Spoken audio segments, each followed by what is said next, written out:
My name is Gabe. I'm 33 years old. It wouldn't be a lie to say I've been on the road for as long as I can remember. After finishing school, I left my hometown, Nebraska's endless cornfields, and came to Chicago. After a few years of working here and there as a waiter and a clerk, I got a job as a host for an interstate bus company, similar to Greyhound, thanks to a friend's help.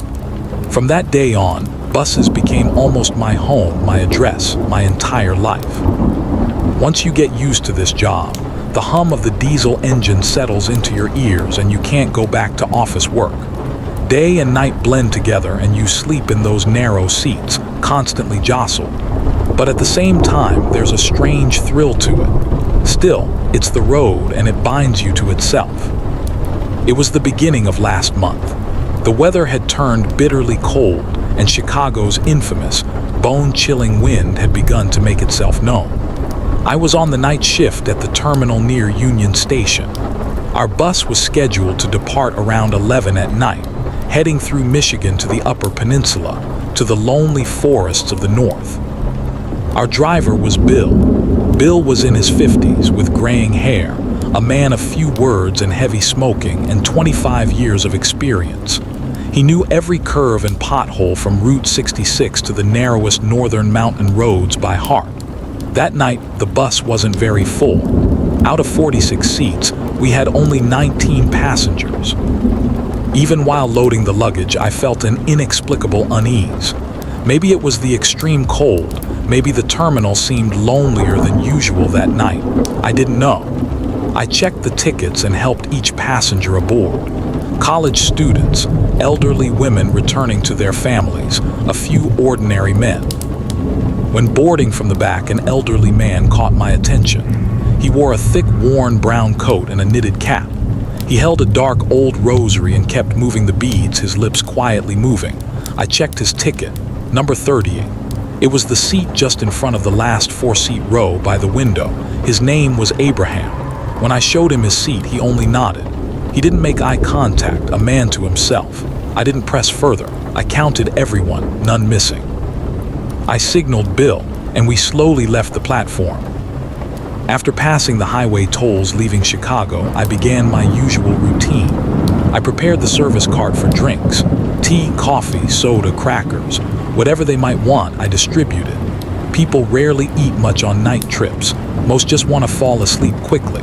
After finishing the service and collecting the trash, I walked the aisle.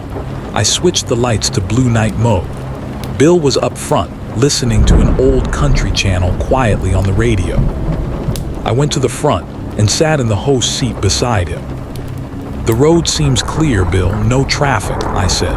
Bill slightly opened the window without taking his eyes off the road. "Yeah," he said simply.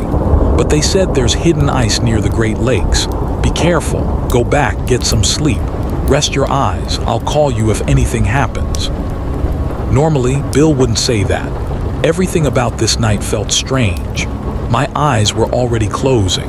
Exhausted from running around the terminal all day, I didn't go to the back but sat in my usual spot next to the middle door. The heater's warmth hit that spot perfectly, making you drowsy.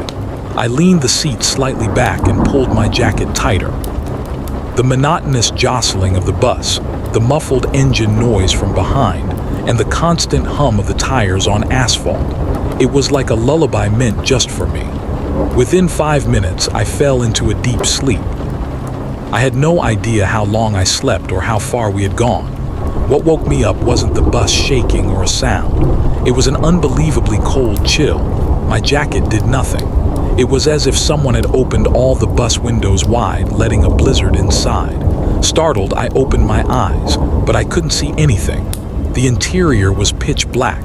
The dim blue night lights had gone out. Only a faint beam from the front windshield came through. My first instinct was to reach for the heater vent. It wasn't working, it was off. My teeth chattered from the cold. I shook myself and stood up. "Bill," I called, moving toward the front. My voice sounded strange, muffled, as if the darkness had swallowed it. Bill didn't respond. I looked outside, trying to figure out where we were. The world beyond the glass was just darkness, thick and pitch black. Even on night trips, you usually make out something outside. A tree silhouette, a barrier, but there was nothing. The bus was moving, yet strangely, it didn't jostle.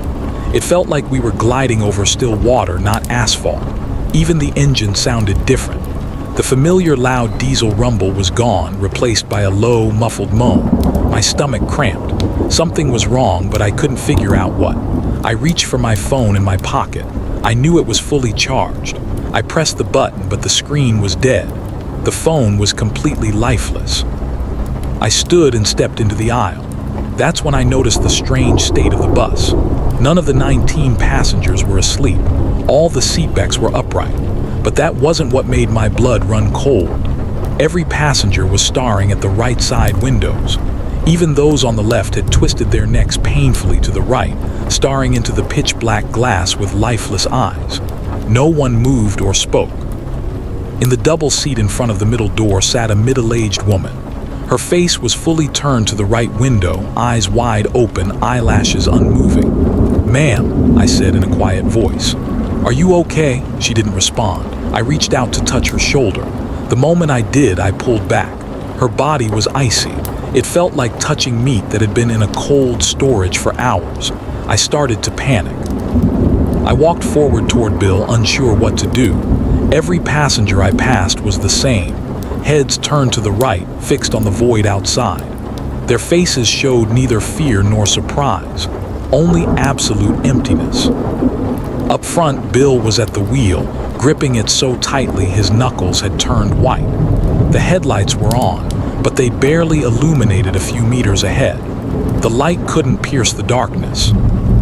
"Bill," I shouted, "what's happening? Pull over, we need to stop." He didn't even turn his head. I tried looking at him in the rearview mirror, but it was dark. I touched his shoulder. His muscles were rock solid. I noticed the speedometer 0, the tachometer 0. The engine seemed off, yet we were gliding forward. Fear had spread into every cell of my body. Trembling, I backed away. I remembered the strange-looking man at the back, Abraham, the elderly man who had moved his lips while boarding. I crawled toward the rear, keeping my head down. I could see the frozen feet of the passengers I passed. They were stiff as statues. At one point, I heard a crack from the right window, like someone was pressing against the glass, but I ignored it and kept going. When I reached the front by Bill, I clung to his leg. "Bill, stop the bus." No response. His leg was rock solid. I looked at the dashboard, speed 0, ignition off. I turned the key click, but nothing changed. My last resort was the bright yellow emergency brake lever under the steering wheel. I grabbed the thick lever and pulled with all my strength, eyes shut. The usual hissing sound didn't happen, but the bus seemed to hang silently, as if stopped by an invisible giant hand. The muffled moan ceased. Absolute silence. Ice began forming on the right windows, and behind that frost, faceless shadows taller than humans became faintly visible. Bill suddenly gasped as if suffocating. That movement caused an explosion of sound inside the bus. The real world slammed into us. A deafening wind roared, and the bus swerved violently to the right, crashing into a snowbank on the roadside. The heaters roared to life. The blue lights flickered back on. Outside, the headlights revealed real snow-covered pine trees. The passengers screamed and cried as if waking from a nightmare. Bill was doubled over, vomiting. I went to him. "Bill, are you okay?" I asked. His eyes were pure terror. "Gabe," he whispered, "where did we just go, son?" I ran back to Abraham. His rosary had fallen apart. "It's over, sir," I said.